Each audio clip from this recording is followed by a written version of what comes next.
પ્રકરણ 3 ચોમાસામાં સૃષ્ટિ સૌંદર્ય. વિદ્યાર્થી મિત્રો, ચોમાસામાં સૃષ્ટિ સૌંદર્ય પાઠના લેખક ગીજુભાઈ બધેકા છે. તેમનો જન્મ 15 નવેમ્બર 1885 સૌરાષ્ટ્રના અમરેલી જિલ્લાના ચિત્તળ ગામમાં થયો હતો. તેઓ મુછલી પા તરીકે જાણીતા હતા. આ પ્રકૃતિની પણ ચોમાસાની ઋતુની સુંદરતાનું વર્ણન કરે છે. મોર, બપૈયા, ચાતક જેવા પક્ષીઓ મેહુલાના સ્વાગતના ગીતો ટહુકા કરીને ગાય છે. માછલીઓ હિલોળા લે છે. દેડકાઓ ડ્રાઉં ડ્રાઉં ડ્રાઉંના અવાજથી વાતાવરણને ભરી દે છે. અત્યારે ચોમાસું ચાલે છે. આકાશે વાદળા વારંવાર ચડી આવે છે. કોઈ વાર ગાજવીજ સાથે તો કોઈ વાર ગર્જના વિના મેઘના જળ પૃથ્વી પર ઉતરે છે. ધરતી માતા આખા અંગે લીલી સાડી ધરવા લાગ્યા છે. પક્ષીગાન તથા દેડકા અને તમરાના તીણા સ્વરોથી મેઘનું સ્વાગત દિવસ રાત થઈ રહ્યું છે. અનેક પ્રકારના ઝીણા જીવડાઓ નવજીવન ધારણ કરી આમ તેમ ઘૂમવા માંડ્યા છે. અત્યારે ચોમાસું ચાલે છે. આ ચોમાસાનું સહજ સૌંદર્ય છે. બાળકો, તમે પણ જરા ઉઠો, જાગ્રત થાઓ, સ્ફૂર્તિ આણો અને ફરવા, રખડવા, રમવા ઉપડો. આકાશમાંથી વરસાદના પાણી ગળ્યા કરતા છત્રીઓ ઓઢી ઓઢીને બહાર નીકળો. પૃથ્વી પર પથરાતા, એકઠા થતા અને નાની નીકોમાંથી નદીઓ બનાવતા આકાશના જળ જુઓ. વળી આ નવા જળે રચેલા નાના તળાવો, ભૂસીરો, સામુદ્ર ધુનીઓ, બેટ અને દ્વીપકલ્પ જુઓ. ધોધમાર વરસતા વરસાદમાં ઊભી રહીને આનંદથી નહાતી ભેંસોને, વરસાદથી કાયર થઈ એક બાજુ ઊભેલા ગધેડાને, દોડાદોડ કરી મૂકનાર કૂતરાને અને અકળનાર ગાયોને જુઓ. વરસાદમાં ધરાઈને નાહનારા કબૂતર અને બીજા પક્ષીઓને જોયા પછી વરસાદમાં સંતાઈ રહેનારા પક્ષીઓને પણ નિહાળો.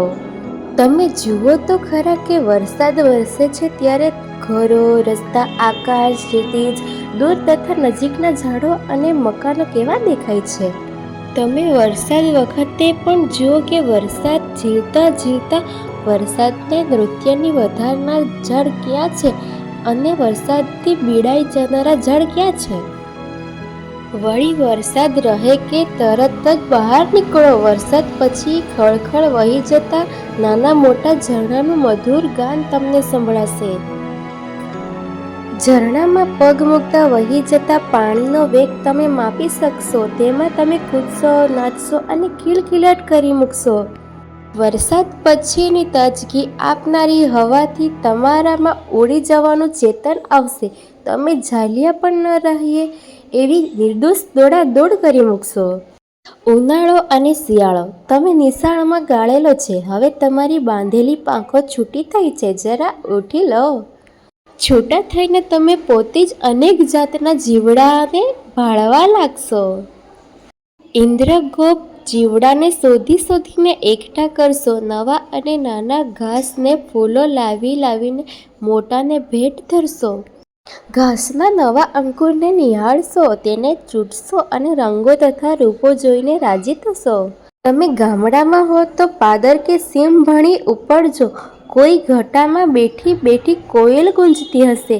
તમે જરા શોધશો તો એને જોઈ શકશો. તમારા કાને બપૈયાના બોલ સંભળાશે. ગામડાના ખેડૂતને પૂછ્યો કે બપૈયા ક્યાં બોલે છે તો તે બતાવશે. બપૈયો ભાગ્યે જ દેખાશે પણ તેના બોલ તો અવશ્ય સંભળાશે. કુદરતમાં તમને ઘણો રસ પડશે. થોરેણ કે કોઈ ફળ ઝાડ કે વેલ પાસે ઉડતું અને ફૂલોમાંથી મધ ચૂસતું પક્ષી તમને જણાશે. એ પક્ષી શક્કરખોરો કહેવાય છે. એની છાતી પીળી હશે ને એ પીળી છાતી વચ્ચે કાળો લાંબો પટ્ટો હશે. ખેતરમાં મોરને પોતાના મનોહર પીછા પસરાતો તમે જોઈ શકશો. લીમડા કે પીપળાના ઝાડે તમને કાગડાના મોટા માળાઓ જણાશે.